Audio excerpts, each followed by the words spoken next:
Alrighty, gang. Good morning. Welcome back. Let's see. Yeah, I apologize for the slight delay this morning. As you can maybe tell, we're in a different space today. My wife had the brilliant idea to move the teaching setup here into our back room to help spare you guys some of the noise from the puppy and the baby and everything. So hopefully this is a worthwhile endeavor. I think it probably will be.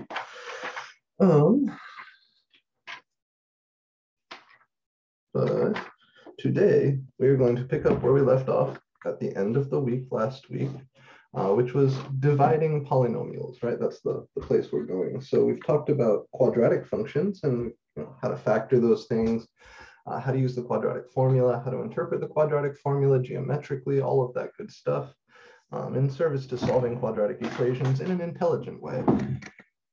Then we talked about polynomials, how factors are connected to roots and how the shape of the graph is determined by the multiplicity of those factors and the end behavior. The rest of our study of polynomials is going to be about trying to take a general polynomial from that sort of standard form, an x to the n plus an n minus 1, x to the n minus 1, and so on, trying to take it from that form and put it into the factored form. Because once you have that nice factored form, you've got the graph. Turns out that in general, factoring polynomials is pretty tricky. It's not a straightforward procedure. And for polynomials of degree 5 or higher, there really is no general way to do it. And what mathematicians mean by general is like always works. So there really is no way to guarantee you can factor a polynomial of degree 5 or higher. And even for polynomials of degree 3 or 4, it can be really tough. But what I'm going to show you are the best tools that we have. So the best tools that are kind of available to a standard algebra student, to someone who's not an expert in the field of polynomials. Continue recording. All right.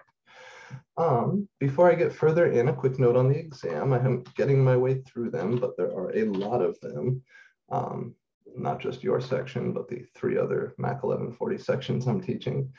And so far, it's going okay. I'll hold off on making specific comments until I've finished with your section, because I don't want to give you the impression that something has gone better or worse than it has. So I'll discuss some of the exam questions and stuff like that on Wednesday. I should have your class's exams finished later today. And you will see your grades up there if you have not seen them already. All right, here we go. This is too much.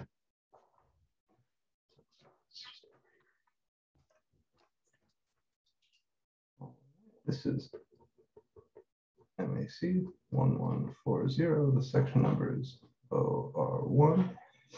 That's a pre-calc class. And today is the 4th of October, 2021. Today, we're going to talk about dividing polynomials.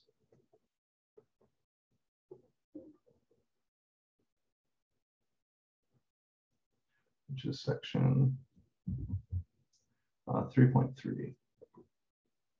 And I suspect that this section is going to take pretty much the whole day. I'm not really expecting us to get into the next section today. Come on, camera. Focus.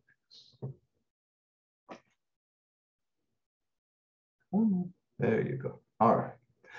So before we dig into the actual meat and potatoes here, I just want to say a few things. We know that the roots come from factors. And if you know a factor, you know a root. If you know a root, you know a factor. They're basically equivalent.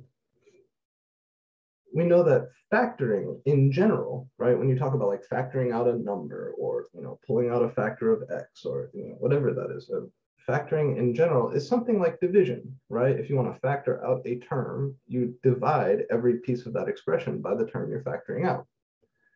And then of course you write that piece out front. So if we want a kind of grand strategy for factoring polynomials, we need to understand how to divide polynomials, because factoring really is equivalent to division. I guess that's it. Let's just jump in. I'm going to show you two ways to divide polynomials. First way is polynomial long division, and then there's a little trick called a synthetic division if you're dividing a big polynomial by a very small polynomial. Maybe first.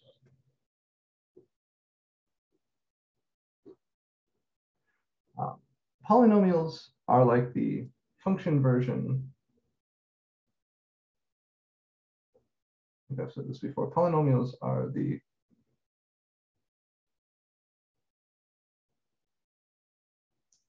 function version of integers. So I know I've mentioned in the past that mathematicians like to study algebras of functions. And kind of polynomials in that world where you're studying the algebra of functions is, or are, kind of the same thing as integers when you're studying the algebra of numbers. I would say, and similar to this fact that, you know, you can take any number, similar to like whatever,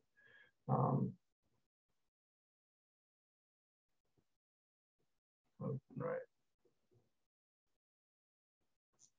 So if I take a number, you know, P, and I divide it by a number D, you remember in second grade, before you learned how to do, you know, decimal arithmetic, you were taught how to do division in terms of remainders, right? You were said like, you know, 11 divided by 5 is 2 with a remainder of 1.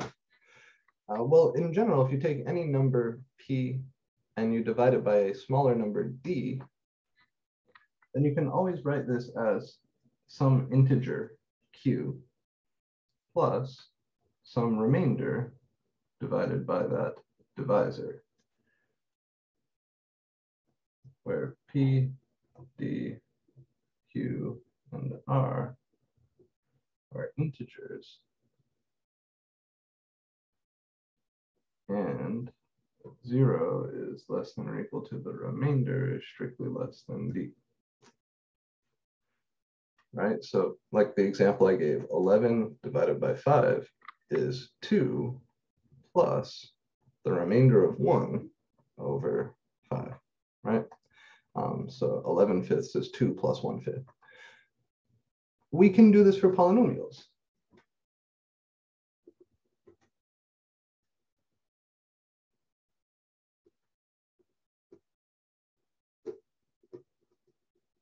So if you take some polynomial P and you try to divide it by some polynomial P of X, let me be clear here, and try to divide it by some other polynomial D of X, you can always find two other polynomials, Q of X, such that, you know, this plays the same role as the number Q when you divide whole numbers, and a polynomial R of X that we call the remainder.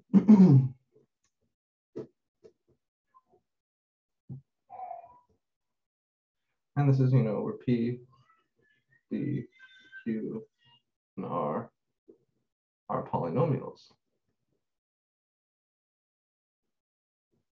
And it's now not that R has to be smaller than D. This wouldn't make sense for polynomials, but what is true is that the degree of the remainder must be strictly less than the degree of the divisor. And you see how similar these look, right? So in that same way that you can write 11 over 5 equals 2 plus 1 over 5, you can take any polynomial, like, I don't know, x squared minus 7x plus 3 divided by x plus 2, find some quotient polynomial and some remainder polynomial such that this statement is true. Such a thing, statement like this, is called a Euclidean division algorithm. And any algebraic structure, any set of algebraic objects where you can always find these things, given P and D, you can always find Q and R, is called a Euclidean domain. If you go on to study algebra in a deeper way, then you'll learn a lot about Euclidean domains. Before I move on, I just want to say that this last thing can be restated if we cross multiply both sides by the polynomial d of x, we could also write this as p of x equals q of x times d of x plus r of x. So these are sort of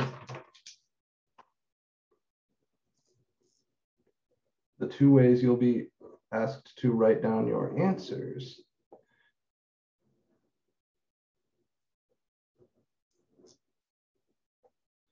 These are the two ways you'll be asked to write down your answers for the homework here, right? Most of the time, you know, if the problem is just divide the polynomial p by the polynomial d, you'll either be asked to write it like this, or you'll be asked to write your answer like this. A few things to observe. If I tried to do, look up here, if I tried to, instead of dividing 11 by 5, try to divide 10 by 5, then, well, we all know 10 divided by 5 is 2. That goes in evenly. There is no remainder. The remainder there would be 0. So this equation still works if p is divisible by d, right? And p being divisible by d, the statement that d goes neatly into p, is equivalent to saying that the remainder is 0. The same thing will be true for polynomials here. And I want you to notice that if this remainder is 0, the remainder term here is 0, it's easier to see from the second statement. That means d of x, the polynomial by which we're trying to divide, is a factor of p. Because if this term here, r of x, is 0, then all this says is p of x equals q of x times d of x. And that means that d of x, that's literally what it means to say that d of x is a factor, right? P can be written as q times d. All right. That's enough talk. Let's see how to do it. Let me write that part down, though. This is important. No.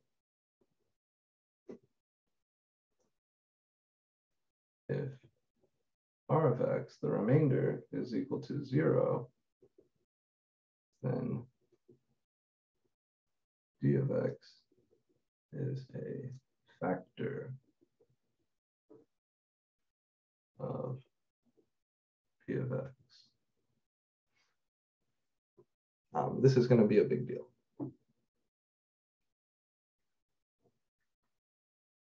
All right.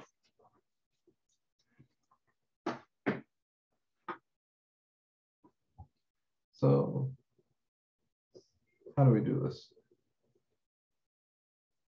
Let me divide the polynomial p of x equals 6x squared minus 26x plus 12 by the divisor polynomial called d of x equals x minus 4. And we'll write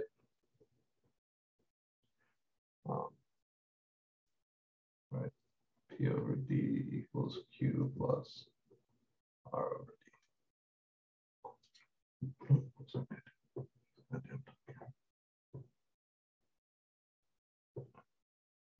So I'll take this quadratic here and divide it by x minus 4.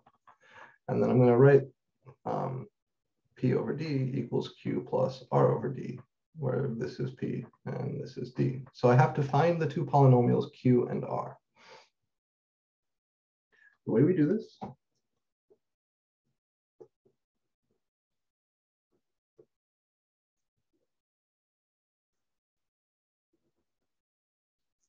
you write your polynomial p under a little division symbol. You write your polynomial d over here, just like in second grade. Right, the thing you're dividing goes under here. The thing you're dividing that by goes over here, just like in second grade. The difference is that those things are polynomials now, not numbers. And when we go to actually perform the division, it's going to be done in kind of loops. There's an algorithm, it's called, and you run through loops of this algorithm. Each step of that loop, we pay attention only to the leading term. So as I get started here, I'm only going to be looking at this x and this 6x squared, just at the leading term of the divisor and the leading term of p of x. And the question we want to ask is, what is 6x squared divided by x? In other words, what must you multiply x by in order to turn it into 6x squared? So who can help me with that? What must I multiply x by in order to turn it into 6x squared? It would just be x squared, right? Or no, 6x, I mean. 6x is correct, yeah. I multiply x by 6x, it becomes 6x squared. So then you take that thing and you write it up here. And that's the first piece of your quotient polynomial. So the quotient will appear up here. The remainder will show up somewhere down here.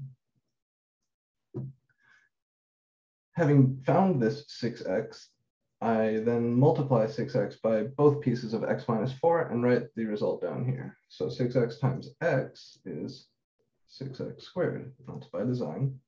6x times negative 4 is negative 24x. And just like you did in elementary school, you put a little line down here and you're going to subtract the second row from the first row. And I strongly encourage you write it exactly as I'm writing it here with the parentheses and everything, because you need to subtract this whole thing from this whole thing. But you can do it one term at a time.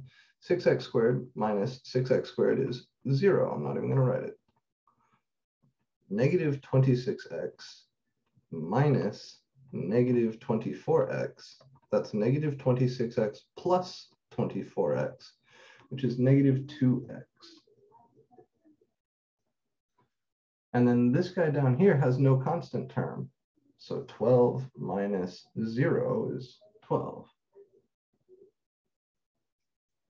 That's one loop of the algorithm done. All right.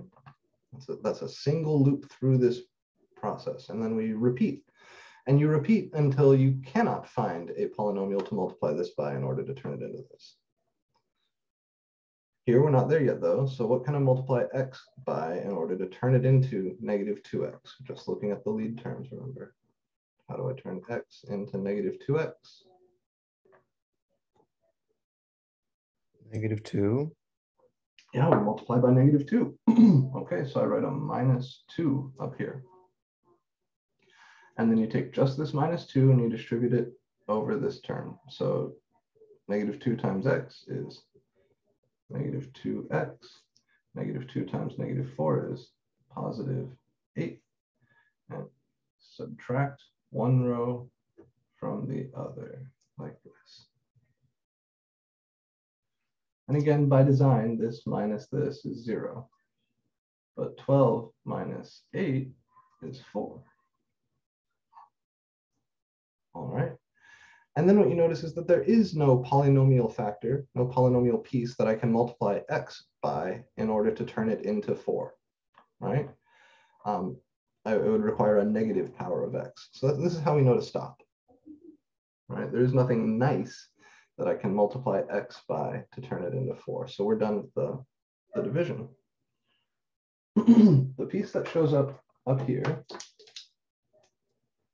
this whole thing, is the quotient.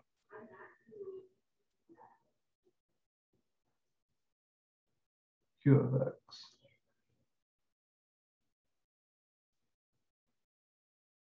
This piece down here is the remainder, R of x. And it's not always going to be constant. It depends on the degrees. And that's all we need, right?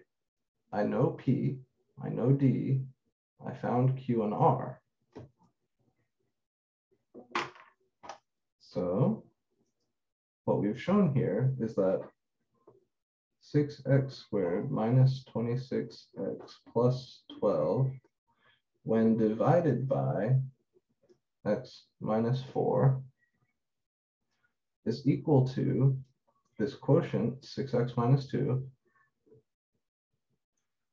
plus this remainder divided by the thing I'm trying to divide by, the divisor. And this would be my answer.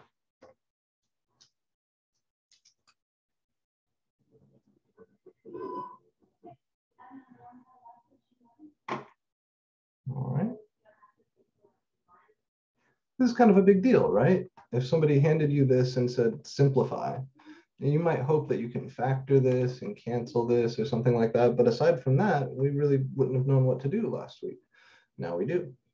Now we do. When someone hands you something like this and they say simplify, one of your options is to carry out the division. Actually carry out the division. You get a nice polynomial piece plus a piece over here, which is what we call a proper rational function. We'll talk about that later, but it's always your remainder over the divisor here. Questions on this?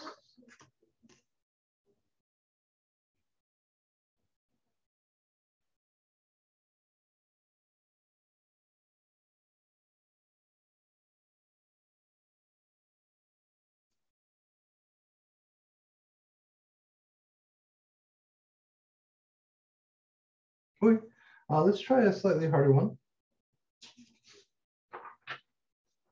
I have a question. Real quick. Yeah. On the test, are we going to be allowed to choose like synthetic or long division, or are you going to choose one for us to do? Yes to both. There may be problems where I specifically require you to use synthetic division. There may be problems where I leave it up to you. Generally, I don't ever require you to use long division, but there are some problems where you cannot use synthetic division. Yeah. All right. But yeah, if the problem can be solved either way, most of the time I'll let you do it your preferred way. Let's see a higher order example. And we'll talk about synthetic division next. Let's divide the polynomial p of x equals 8x to the 4 plus 6x squared minus 3x plus 1 by d of x equals 2x squared minus x plus 2. And this time, let's write the answer in the form p equals q times d plus r. Right, that other form that we can write these results in. Same thing though, same thing. I'm gonna long divide this by this, see what we get. So kind of inside my little division symbol, I write the polynomial p. One thing to notice here, so p of x is a degree 4 polynomial, has an x to the 4, but it doesn't have an x cubed. So it's wise to go ahead and insert that missing x cubed term as 0x cubed. And then we have our plus 6x squared minus 3x plus 1. Especially when it comes to synthetic division, which we'll talk about in a minute.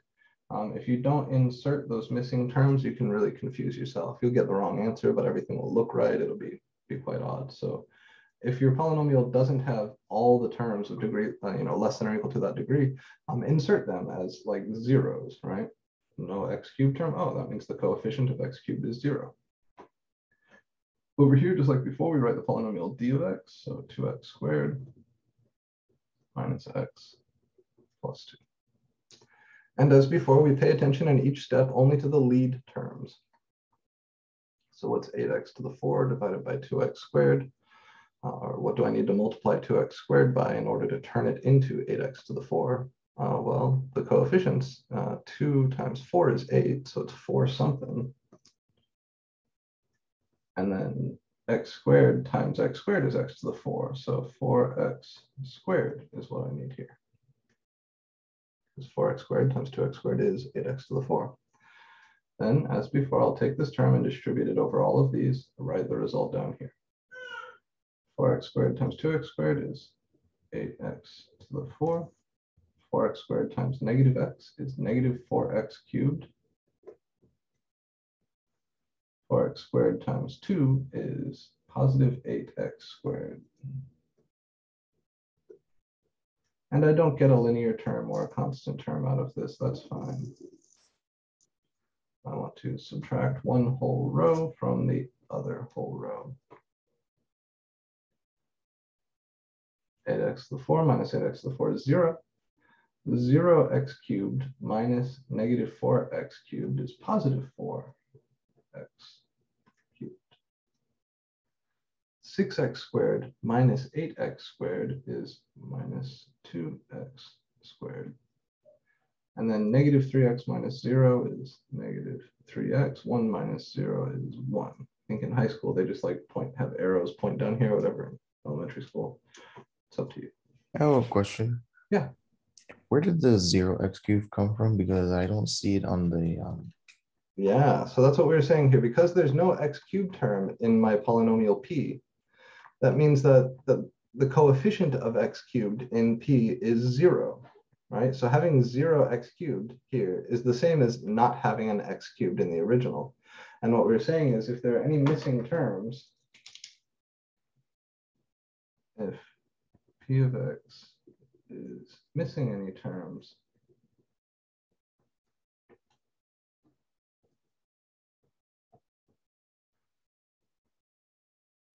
insert them with zeros before dividing. Right, so in the same way, like x squared plus 1 is x squared plus 0x plus 1.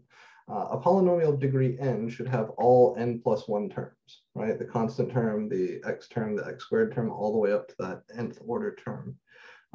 If something just isn't showing up, if you don't see something there, it's there, it just has a coefficient of 0. So the lack of an x cubed here just means that the x cubed term is hiding in here, but has a 0 attached to it. And when we go to write this out, we want to make sure we write that 0x cubed. That way everything kind of lines up. So, does that make sense? Thank you. Yeah, sure. Yeah, so any missing terms, insert them with 0 coefficients before you do the division. All right, we've completed one loop here. Now we just do it again. So to turn 2x squared into 4x cubed, I would multiply by 2x. So I write up here plus 2x. And then I distribute this. So 2x times 2x squared is 4x cubed. 2x times negative x is minus 2x squared. Oh, that's nice. 2x times positive 2 is 4x. As before, I subtract the bottom row from the row above, whole row. So those first two terms cancel perfectly. The next two terms also cancel perfectly, right? 4x cubed minus 4x cubed is 0. Negative 2x squared minus negative 2x squared is negative 2x squared plus 2x squared is also 0. So both of these go. Negative 3x minus 4x is negative 7x. And then 1 minus 0 is 1. The 1 just comes down. All right, am I done or can I keep going?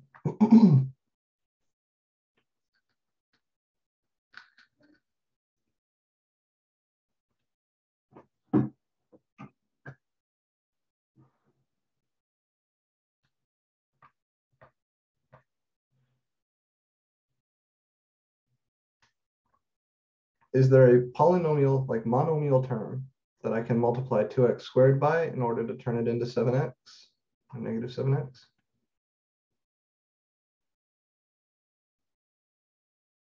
No. Yeah, no, the power of x over here is bigger than the power of x over here. So we're done. We're done. What we've learned is that p of x, this polynomial, when divided by q of x, this polynomial is equal to this guy times this guy. This time we want to write it in this form. So here I would say we've discovered that 8x to the 4, I'll write the 0x cubed, why not, plus 0x cubed plus 6x squared minus 3x plus 1. We could say divided by this thing equals this thing plus this over this, or imagine multiplying both sides by this guy. You would say equal to the quotient, 4x squared plus 2x times this divisor, right? Q times D.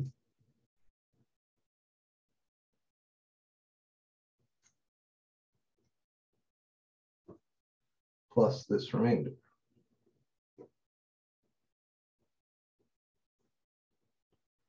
And the parentheses are important. So this would be our, all right, so here. Okay.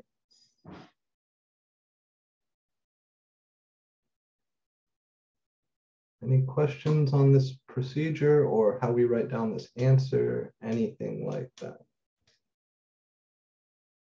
Questions anywhere, please.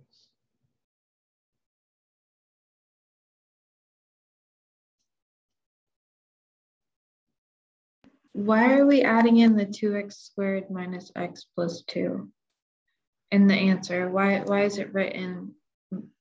So remember the other way of writing this, the kind of maybe more normal way of writing this is to say, okay, my 8x to the 4 plus 0x cubed plus 6x squared minus 3x plus 1 when divided by 2x squared minus x plus 2 is equal to 4x squared plus 2x quotient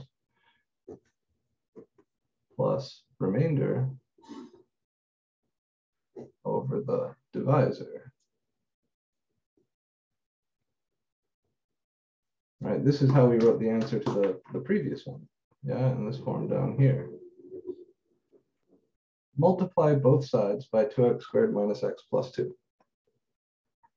If I clear out these denominators by cross multiplying both sides by this denominator, which is the same in both pieces, the left-hand side would become this.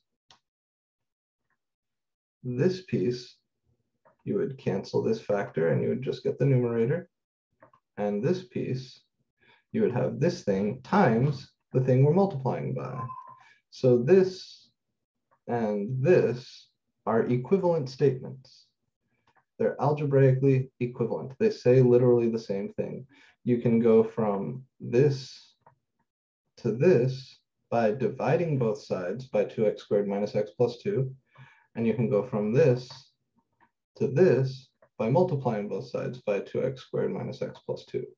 So it's just two different ways to write the answer. This particular problem said write the answer in the form P equals Q times D plus R. So this first one is in the form that they asked for. Here's P, here's Q, here's D, here's R. So I wrote it that way because that's how the problem asks us to write it. There's those two ways we can write the output from this division algorithm. Will you always ask us to write it in a specific form? Mm-hmm. Yeah, the problem will always say write your answer in one form or the other.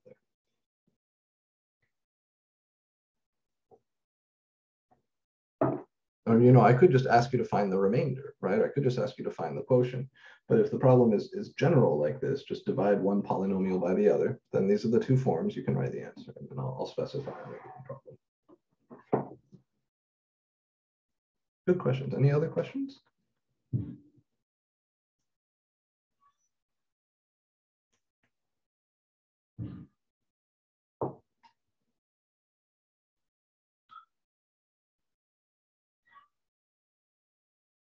Okay.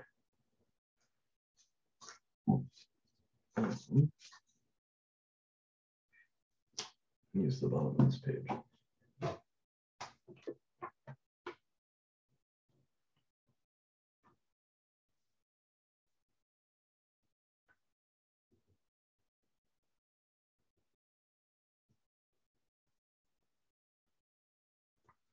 After practicing a few of these, what you'll realize is that kind of the x's, all those powers of x, we don't use them so much through here, through this process. If I wrote these polynomials in such a way that you could tell based on the position of each term what power of x should be attached to it, then I could get away without actually writing the x's themselves. So synthetic division is a way of dividing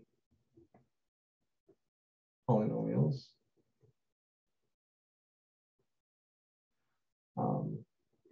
without writing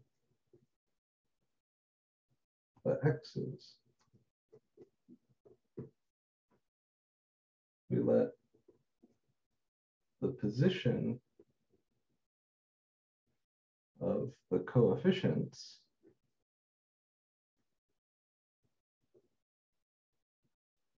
kind of track the power of x to which the coefficients are attached.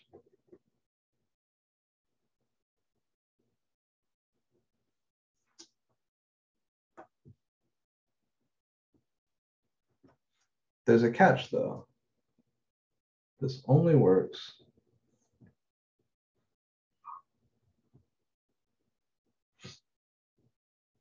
when d of x is a degree 1 polynomial. So if I want to divide some big polynomial by x plus 2, I want to divide some big polynomial by x minus 3, something like that. The thing you're trying to divide by is a linear polynomial.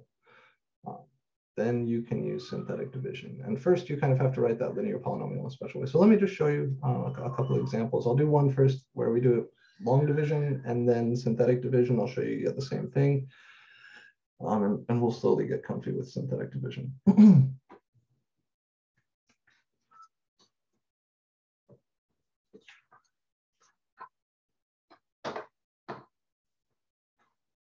All right. So let's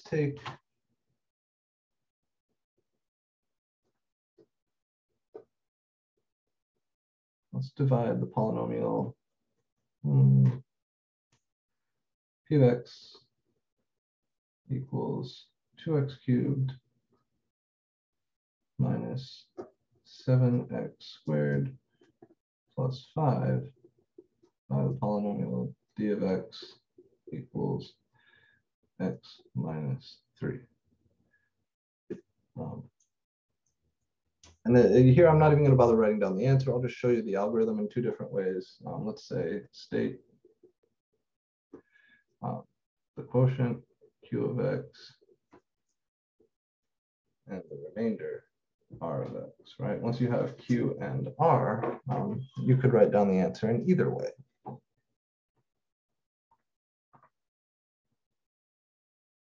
Yes, sure thing, Drew. So here, just finish writing this down.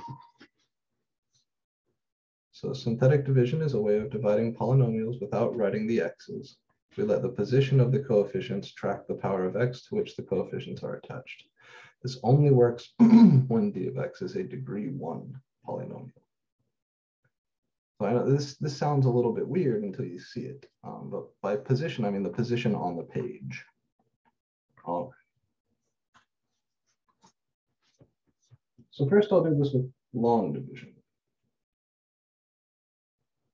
So I'll write my x minus 3 here,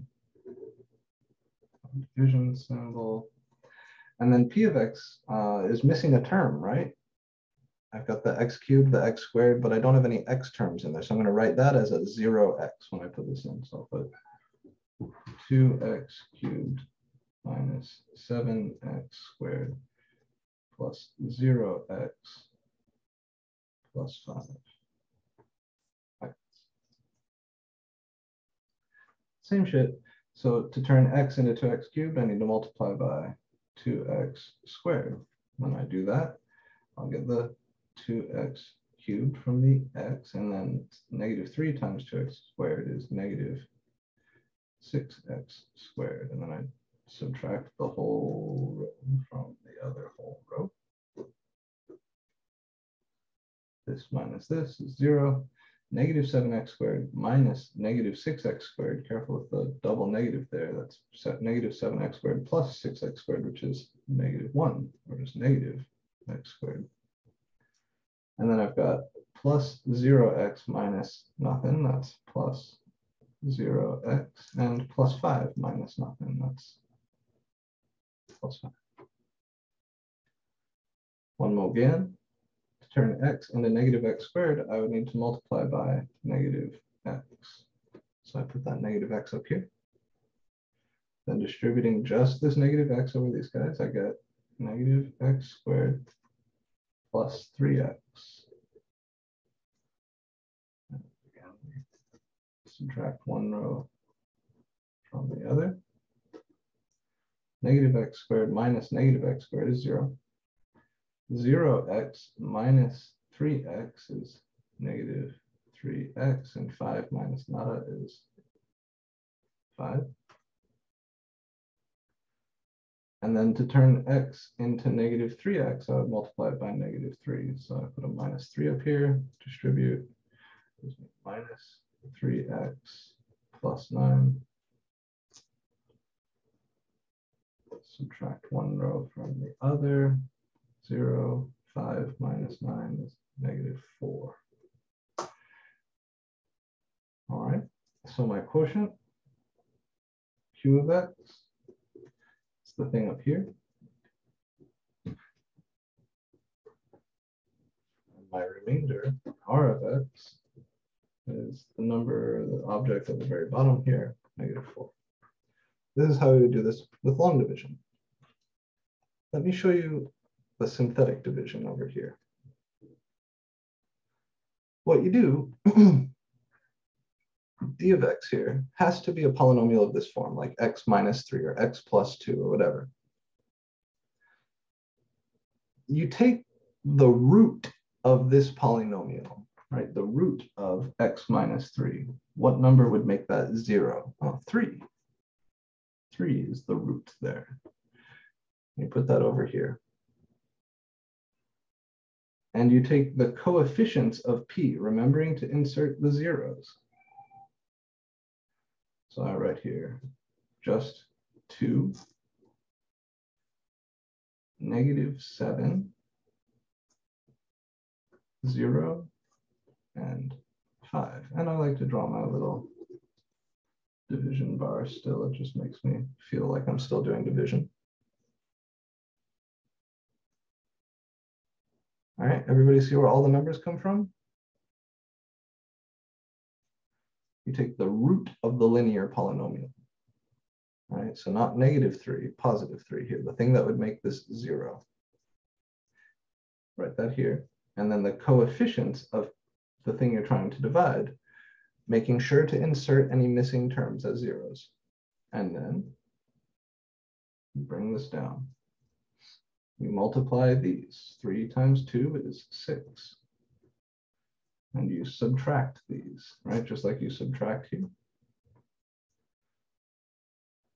Negative 7 minus 6 is what? Negative 13.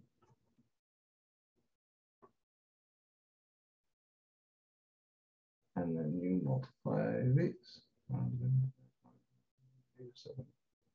Oh, no, I'm sorry, you add these. You add these. I'm so stupid. Sorry. There's 2 different ways to do this.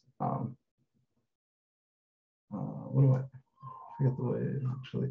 So your book does it a little bit differently than I do. And we can, yeah. If we're putting the root here, then we add these. So negative 7 plus 6 is negative 1. Then you take this, and you multiply them and put the answer over here. So 3 times negative 1 is negative 3, and then you add these. Sorry, not subtract them, add them. 0 plus negative 3 is negative 3. Take this and multiply them. 3 times negative 3 is negative 9. And then you add these. Negative 9 plus 5 is negative 4. The things down here, this very far bottom right term will be your remainder. And these will be the coefficients of the quotient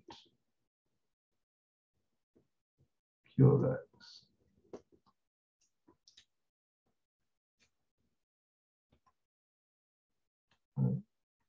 So write down P, inserting any missing terms as zeros, but you just write the coefficients. You don't write any of the X's. I know that this is the constant term, this is the X term, this is the X squared term, and this is the X cubed term because of where they are on the page. Then you write the root of D of X, the root of the thing you're trying to divide by.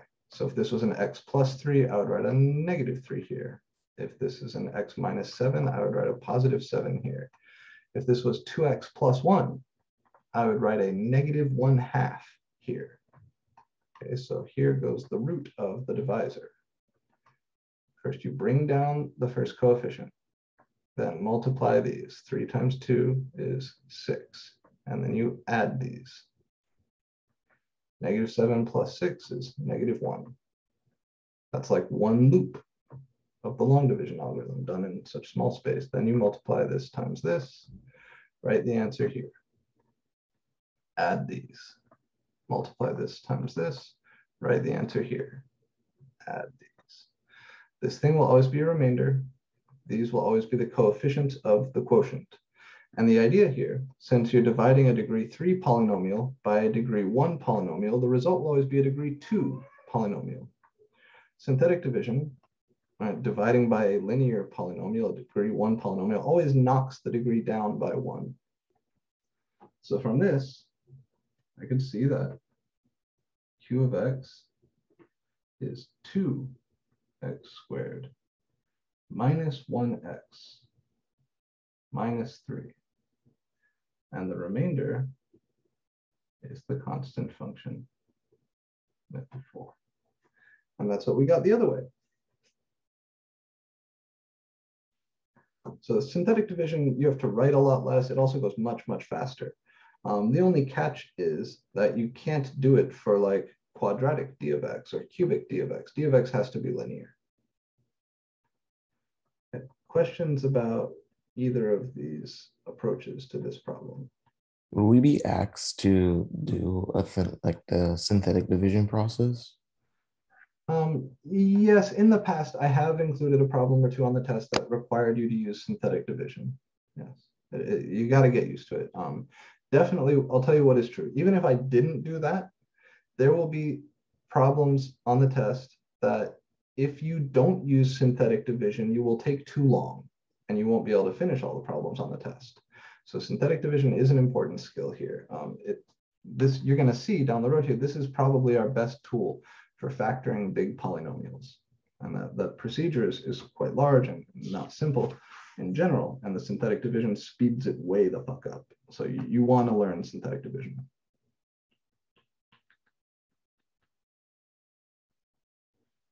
Even if I don't explicitly require it, it'll be implicitly required by the time constraint. Okay, other questions?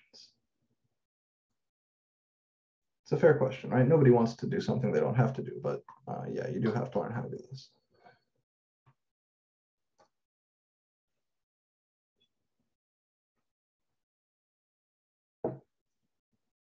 Okay. I have a theorem for you next. This is another big time saver. Given a polynomial P of X,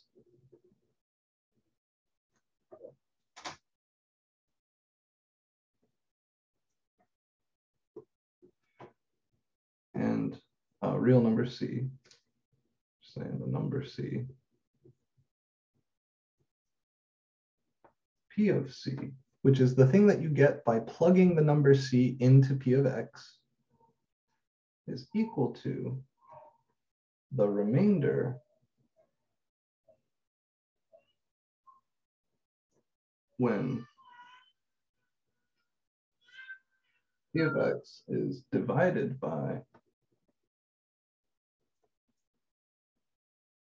X minus C.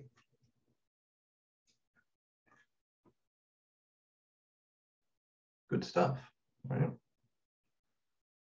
And a special case of this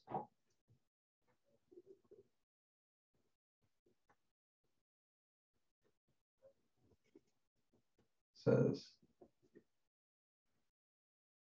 P of C equals 0, i.e. C is a root of P of X, i.e. X minus C is a factor of P of X if the remainder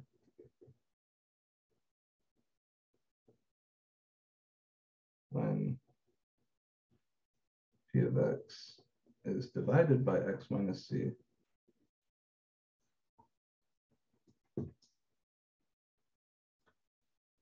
is 0. Right, so in general, P of C, the thing you get out when you plug the number C into the polynomial P, is the remainder when you divide P of X by X minus C. And a special case of that is if the remainder is 0. P of X is equal to 0 if and only if that remainder is 0. And then, saying C is a root or X minus C is a factor, those are all the same as saying P of X equals 0. Remember our TFAE from the polynomial section before? So here's how you're going to use synthetic division to factor polynomials, right? It's this theorem really is the tool. First, let me show you just an example of how we can save some time with this theorem. And then I'll show you how we can use this to factor some polynomials that otherwise would be very hard to factor. I can hold here for a second in case anybody's still writing.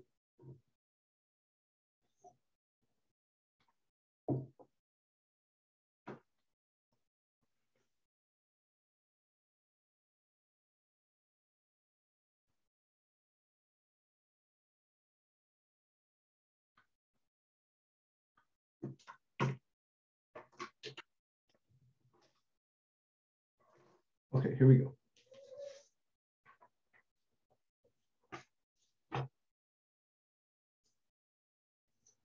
So let's use our theorem.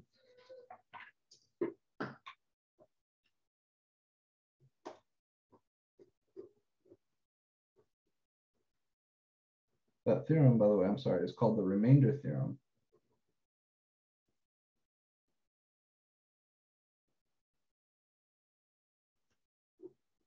To find P of -2, where P of X is some big scary thing like 3x to the 5 plus 5x to the 4 minus 4x cubed plus 7x plus 3. All right. Now, if it didn't say use the remainder theorem, if it just said find P of -2, where P of X is this thing, you would plug -2 in for X, right? You'd plug -2 in everywhere there's an X here. And then you'd have to simplify all of these things, which is going to take a minute. And then you'd have to add all of those up. You'd raise -2 to each of these powers, 5, 4, 3, 1, and 0. And then multiply those powers of 2 by the coefficients, and then add them all up. It's messy, it takes a while. But by the remainder theorem, P of -2, the thing you get when you plug -2 in here, is the same as what you get by dividing P of X by X plus 2. And we do that with synthetic division. So by the theorem, sorry, I haven't been using my color scheme, have I? Solution is coming purple. By the theorem, P of -2 is equal to the remainder when P of X is divided by X minus -2, which is X plus 2. All right, So I'm going to divide this polynomial by x plus 2. That remainder is my answer. How do you divide a polynomial by x plus 2? Well, because this is a linear polynomial, a degree 1 polynomial, I can just write the corresponding root over here. Then the coefficients of p over here. And there is a missing term here, right? 5, 4, 3, whoop, 1, 0. So I need to insert the 0x squared. So this is 3x to the 5th plus 5x to the 4th minus 4x cubed plus 0x squared plus 7x plus 3. I still like to write this. Bring down the 3. Negative 2 times 3 is negative 6. Add these. 5 plus negative 6, negative 1. 2 times negative 1 now goes over here. So negative 2 times negative 1 is positive 2. And negative 4 plus positive 2 is negative 2. Negative 2 times negative 2 goes over here. So negative 2 times negative 2 is positive 4. 0 plus 4 is 4. Negative 2 times positive 4 is negative 8. 7 plus negative 8 is negative 1. And negative 2 times negative 1 is positive 2. 3 plus 2 is 5. Here's your remainder.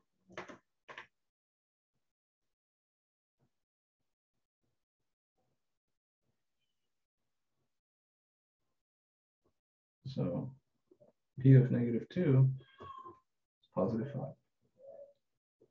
And I think you'd agree that just running real quick through this algorithm, which never required raising any powers, right? It was all just multiplication and addition, very simple. Never required raising any number to a power or doing any sort of complicated stuff. Gives you your answer very cleanly, very quickly. I would much rather do this than plug negative 2 in here and try to simplify. There's way more arithmetic in this. If you do that, then you're more likely to make a mistake. But running through this is much easier. And as a bonus, we happen to learn that this thing divided by x plus 2 would have the quotient here. So this, real quick, this is my answer. They wanted me to find p of negative 2. P of negative 2 is 5, because that's the remainder. As a bonus, I get the quotient polynomial here, q of x. We divided a degree 5 polynomial by a degree 1 polynomial. So we're going to have a degree 4 polynomial, and these are the coefficients. It's 3x to the 4 minus x cubed minus 2x squared plus 4x minus 1.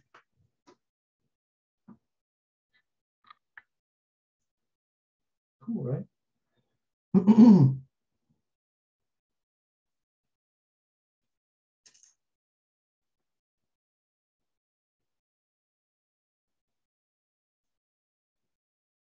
Any questions on what we did here? How we got I kind of have one. Yeah. So you said that the remainder theorem was like conditional, right? Conditional in what sense? You can only use it. It's like you can only use it in special cases. Well, synthetic division we can only use in special cases, but the remainder theorem is a true statement in general. So there's no weird conditions on the remainder theorem, but in order to use synthetic division, we have to be dividing by a linear polynomial. That's the kind of special condition there. Okay, gotcha. Thank you. Not a problem. We can always use synthetic division when we're trying to use the remainder theorem, because the remainder theorem always has us dividing by a linear polynomial, right? The remainder theorem says that P of C is the remainder when we divide by x minus C. So D of x is always a linear polynomial within the remainder theorem. All right, let's see how we can use this to factor.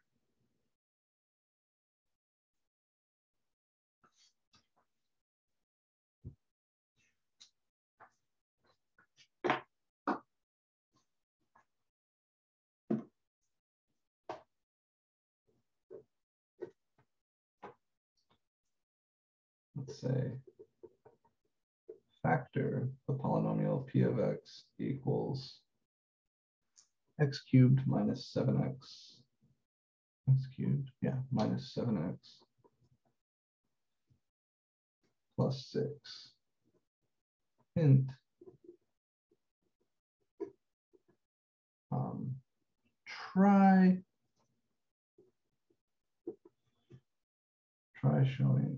try dividing p of x by x minus 1.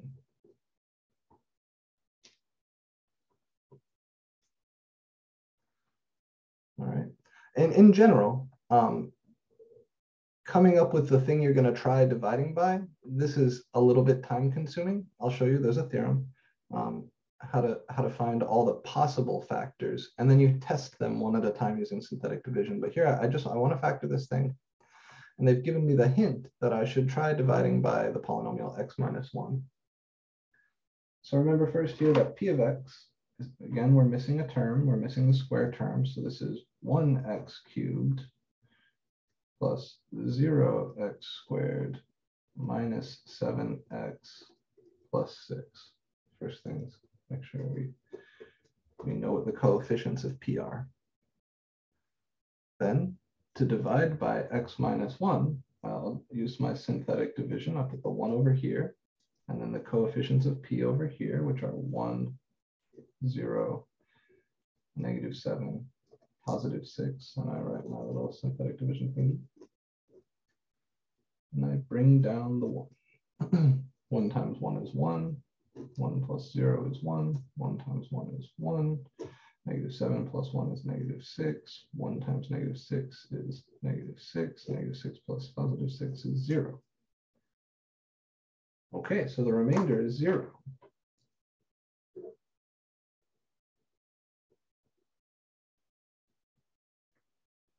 And I know that that means that p of 1 is equal to 0.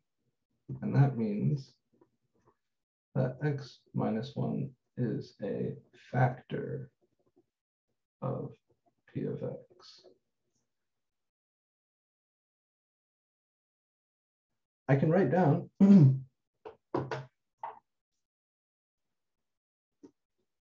if I write kind of the answer from my synthetic division in that second form, q times d plus r, I would have my quotient here.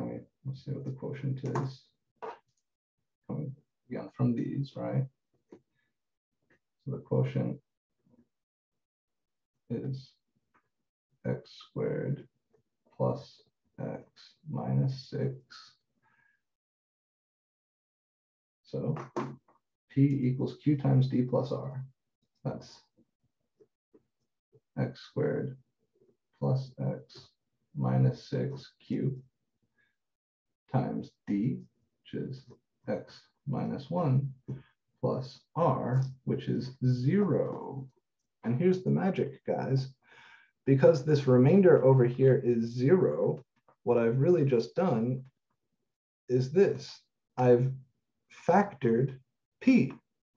Not all the way, but I've managed to extract this little factor. Right.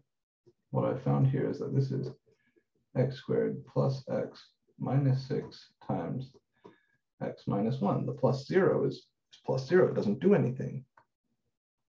So you see this, my original polynomial is now equal to this product of two terms, one of which is the nice simple factor x minus 1. The other one's quadratic. So I can continue factoring this because I know how to factor quadratics. I want to pause here for a minute and make sure we're comfy because this is a big deal.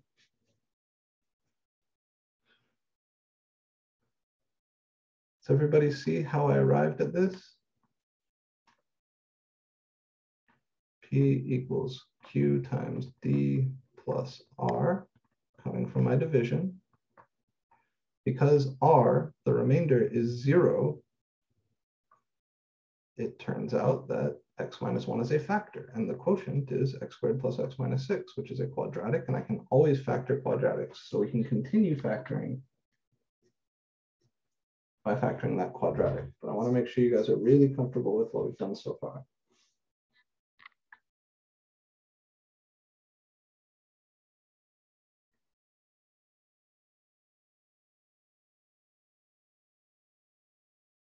Questions on how we arrived at that bottom purple line? Anything at all?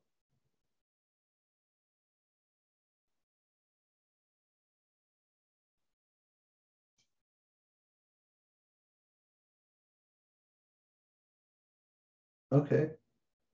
Then x squared plus x minus 6, that factors easily. That's x plus 3 times x minus 2. So this thing is x plus 3 times x minus 2 times x minus 1. Look at that. We just factored a cubic polynomial. We just factored a degree 3 polynomial all the way into a product of linear terms. If I gave you this and just said factor it without any sort of assistance, arriving at this would be really fucking hard. Right? It's not at all obvious. You can't use the AC method here. This is a cubic polynomial, degree 3. You can't use any of the tricks from college algebra or high school on this because it's too big. But the remainder theorem, synthetic division, allows us to do it. If I wanted to graph this polynomial, I could, right? If someone said graph p of x, graph this thing. Once you get it into this factored form, now you know the roots, you know the multiplicities, and you can get the end behavior from the original version. So you can draw a nice graph.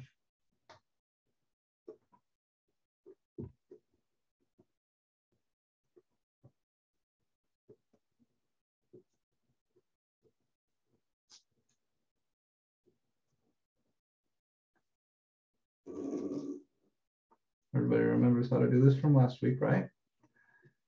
My polynomial is a degree 3 polynomial. It's an odd degree. The lead coefficient is 1. That's positive. So my end behavior is down on the left and up on the right. My roots are -3, +1, and +2. I can call this here -3. And what do we say? +1 and +2. And each one of these is a multiplicity 1 root, right? The power of each factor here is 1. So each one is going to be a straight up cross. And the -3 root has to cross from below to above because this end behavior starts us down here. The +1 root has to cross from above to below. The +2 root has to cross from below to above. So a reasonable sketch of this graph is something like, it's not going to want to connect up nicely. Something like this. All right, it's not perfect. Again, just like last week, I don't know the height of this hill. I don't know the depth of this valley. But this is the correct shape. It has the right number of maxes and mins. It has the right end behavior. It has the right local behavior near the roots. It's a big deal. It really is.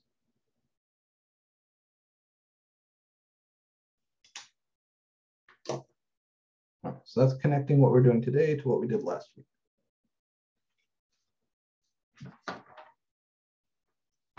Something else that we talked about last week, but we haven't practiced much, and that was a good time to play a little theater with it, is to cook up a polynomial with some specified roots.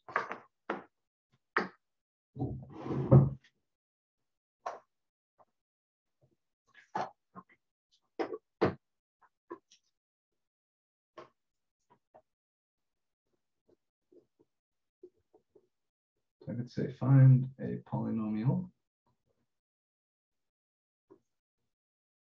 with roots -3, 0, 1, and 5. And let's also say where the coefficient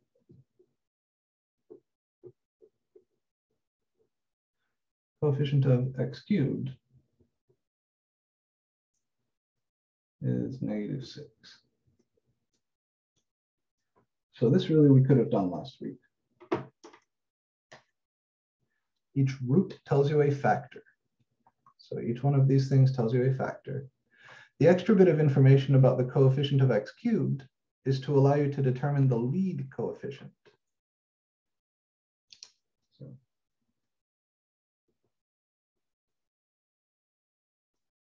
roots tell us factors. We know that x might, -3 is a root. So x plus 3 is a factor. 0 is a root. So x minus 0, which is just x, is a factor. 1 is a root. So x minus 1 is a factor. And 5 is a root. So x minus 5 is a factor. So I've got my factors. They're x plus 3, x minus 1, and x minus 5. Thus,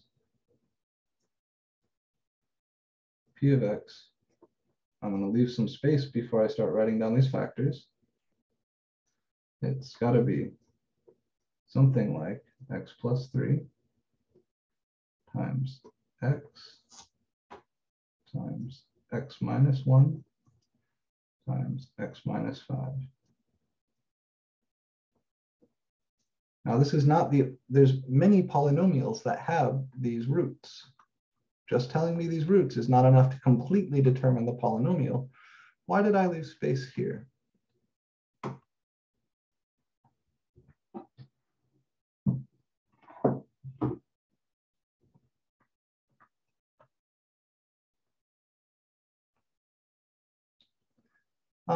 We did talk about polynomial end behavior.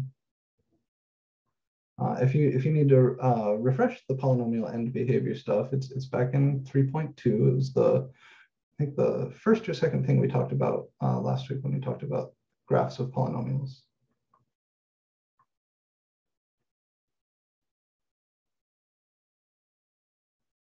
So the reason we left some space here is for the lead coefficient, right? If you take any polynomial that has these factors, it will have these roots. But there's many, many such polynomials. So let me show you in Desmos real quick.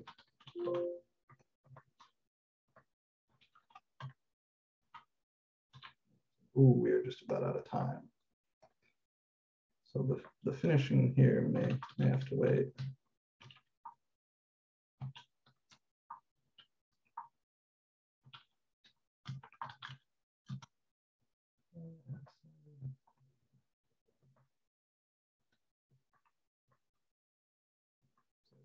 Skills. Okay. Here's one polynomial that has those roots, but watch as I change the lead coefficient, right? Every one of these different graphs you see here is a polynomial that has those same roots. Notice that the zeros don't change as I change the value of a.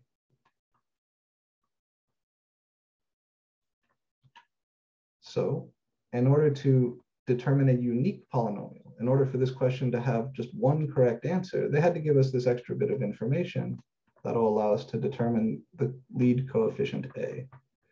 If they were nice, they could have just told us what the lead coefficient is, but they're not being that nice. They want us to have to solve for it by using this information. So let me go ahead and finish this up, and then we'll end for the day.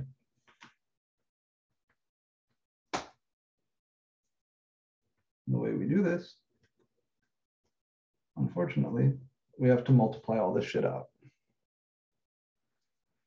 So x plus 3 times x minus 1 times x minus 5. I'll multiply the x plus 3 times the x, that's x squared plus 3x. And then I can FOIL out the x minus 1 times x minus 5. That's x squared minus 6x plus 5. And then I've got to distribute everything here. and there's no getting away from it. It's going to be a little nasty. Here's what I'll do. I'll take this x squared and multiply it by everything in here. Then I'll add that to what I get when I multiply everything in there by 3x. I'm going to distribute. So this is x squared times x squared minus 6x plus 5 plus 3x times x squared minus 6x plus 5. And then we distribute. Distributing the x squared over this trinomial, I get x to the 4 minus 6x cubed plus 5x squared. Distributing this 3x over these terms, I get plus 3x cubed minus 18x squared plus 15x. And finally, we can combine our like terms. So I've just got the 1x to the 4. I've got minus 6x cubed plus 3x cubed is minus 3x cubed. I've got a plus 5x squared and a minus 18x squared gives me minus 13x squared. And then I just have the constant, linear term plus 15x, no constant term. And then finally, we can distribute this a. So this is ax to the 4th minus 3ax cubed minus 13ax squared plus 15ax. And in order to determine a, I use this little extra bit of information they gave me here. They said the coefficient of x cubed should be -6. So the coefficient of x cubed is -3a. This should be -6. So to find a, now we just say -3a equals -6. Dividing both sides by -3, we get a equals 2. Therefore, p of x is the polynomial. I'll write it in the factored form there. 2 times x plus 3 times x minus 1 times x minus 5. This would be my answer here.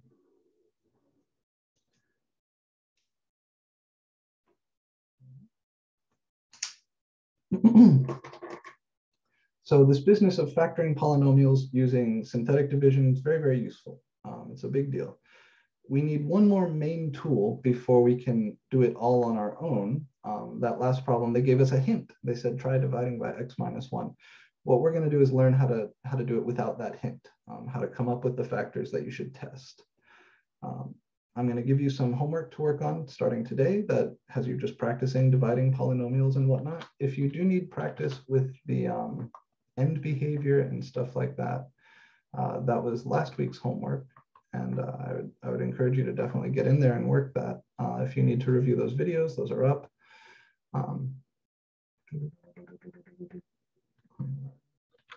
All at one. Here we are, right? 3.2 part 1 and 3.2 part 2. 3.2 part 2 is when we started talking about end behavior. And the associated lecture would have been the last 2 lectures.